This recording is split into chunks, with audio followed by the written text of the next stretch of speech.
good, beer is good, beer is good, and stuff. What's going on, everybody? Welcome to this episode of The Beer Chasers. I'm Preston. Today we're joined by special guest Nate Baum. Nate, how's it going? I'm doing awesome. So today is part 2 of a 2-part series on Bell's Stouts. What do we have today? We have the Kalamazoo and the Expedition Stout. So one of these has licorice, one is a big heavy hitter. I'm definitely interested in trying both. You ready to do this?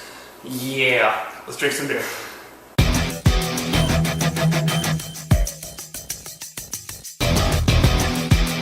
Kalamazoo Stout is named after the city where it all began for Bell's Brewing, Kalamazoo, Michigan.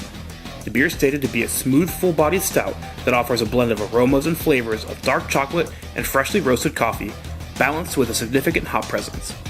It has an ABV of 6%, an IBU of 51, Rate Beer rates it at 100, Beer Advocate rates it at 90, Untappd rates it at 3.75. Alright, so first we have Bell's Kalamazoo Stout. Let's go ahead and go with the ratings. What do you think on the appearance? I mean, that is pitch black. There's a little bit of red at the bottom, but other than that, it's barely red at the bottom, but yeah, no, that is darkness. Motor oil black, pretty much. Head was nice on it, pretty much what you would expect for a stout. Yeah. What do you think on the appearance? On the appearance, I'll give it a 4.5. 4.5 as well. Let's go for the smell.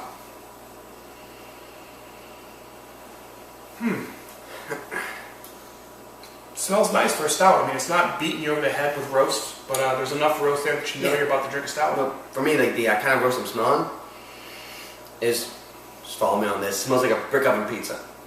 Like, I'm not talking about cheese or anything, I'm just talking about like the flour and the crust, and it's just like the, go to a pizza shop, you'll know what I'm talking about, I promise you. I can't say I follow that. I do get some coffee, and I do get some chocolate. If you really sniff in there, there's definitely some chocolate. I like it. What do you think on the smell? Snorted it. Yeah, I've done that before, a couple times. No, I do enjoy the smell of it. Like, it is very enjoyable. I'll give it a 4. I'll give it a 5. I think it smells awesome. Best part, the taste. Cheers. Cheers.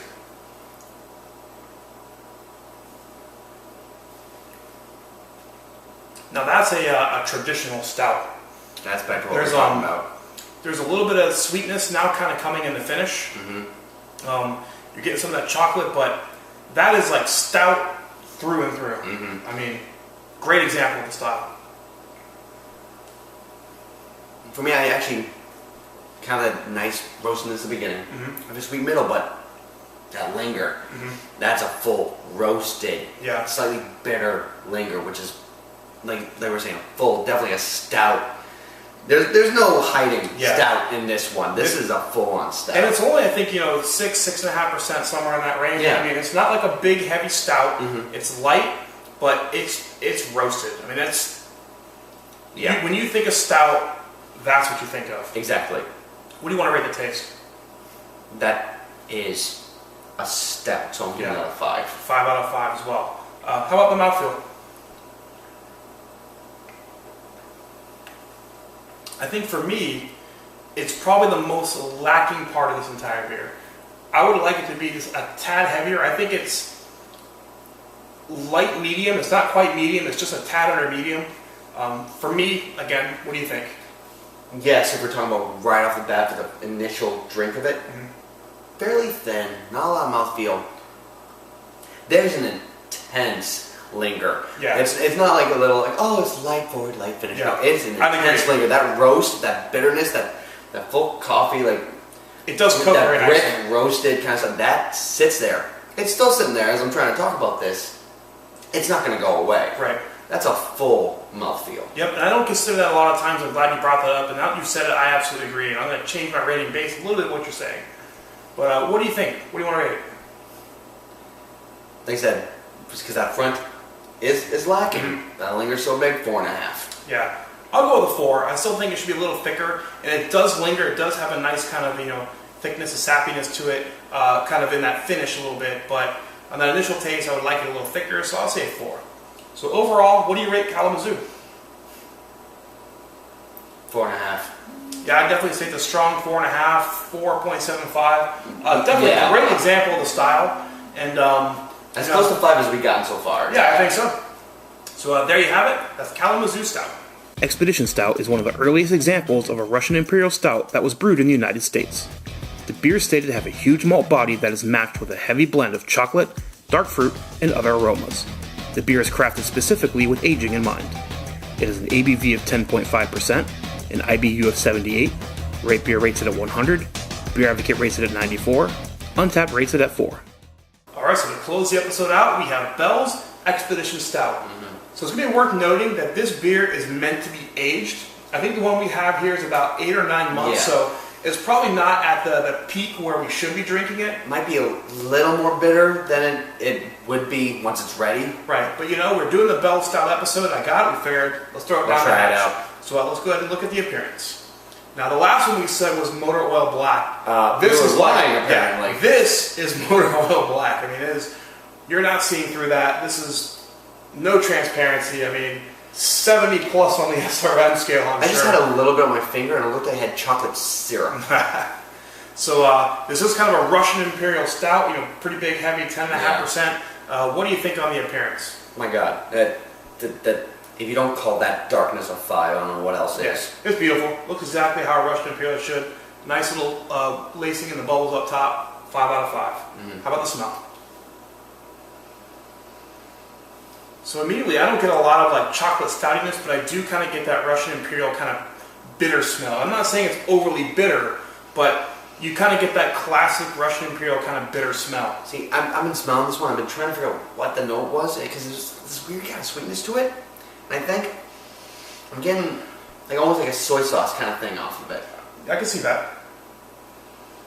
Yeah, for me, I don't get much of the stoutiness, but I do kind of get that I can't tell you what kind of hops they use in that, but the Russian Imperials that I've had and smelled all kind of have that very similar kind of hoppiness, and I'm smelling that on the nose. So what do you want to rate it? I'm sorry, that nose is really nice, so I'm going to give it a 4.5. I'll go 4. I mean, it smells better than some Russian Imperials, but I would like to get a little more of kind of the sweetness of the stout, that it's going to be. Yeah, a little more sweetness, but that nose definitely makes me want to have a drink, so definitely pushes up there for me. Speaking of drinking it, let's do that. Cheers.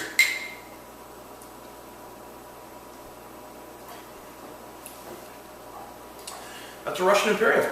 Definitely. You get that sweetness, and holy cow, man, it really develops after the swallow. I mean, it's that's a long finishing beer. That's not a swallow and gone. That's pretty complex. I'm kind of silent because there's so much going on there that I'm trying to pick it out. And there's some roast there again in the swallow. Initially, you get some of that bitterness, but again, it's probably because we haven't aged this as long as you're supposed to. But I think it still tastes great even at 8 or 9 months in. You get some of that Russian Imperial kind of stout bitterness, as I alluded to in the smell. The roastiness and kind of sweetness comes in the tail end of it. You have a little bit of that, a little chocolate, almost a little bit of almost a burnt caramel to it. That's awesomely complex. It's tasty. It's exciting to try it now, just for the idea of what it could become. Because there's a lot going on here that, in time, could be even more impressive. Yeah, I think it's a great example of style. Is it the best? Probably not, but let's go ahead and rate it. What do you think on the taste? Again, as a Russian Imperial big heavy stout. Very chewy, very full. It sounds weird, but slightly salty almost. So yeah, that's kind of alluding to that soy you caught. Yeah, that soy kind of falls from the nose into the mouth. So because of that, though, I'm going with 3.5 because I enjoy an Imperial Stout. I enjoy stouts. Not feeling really much wanting to drink a bottle of soy sauce. Right. Okay. I'm going to give it a 4. I think it's above average, but it's definitely not one of the best ones I've had. I think everything is there, and again, maybe if we age this and let it mellow for, I don't know what the recommended time is, 2, 3, 4, 5, 10 years. Yeah. Maybe it becomes that 5 out of 5, that 100 out of 100. It starts mellowing, actually takes away from that soy and goes straight into that sweetness instead. But at 8 or 9 months, as we're tasting it now, and to be fair, there's going to be consumers out there who don't know these things. They're not always going to be beer geeks. If they just see this on the counter, and it's something, they like stouts, they've never seen it before, they're not going to know this. So yeah. I think a 4 is fair. Yeah.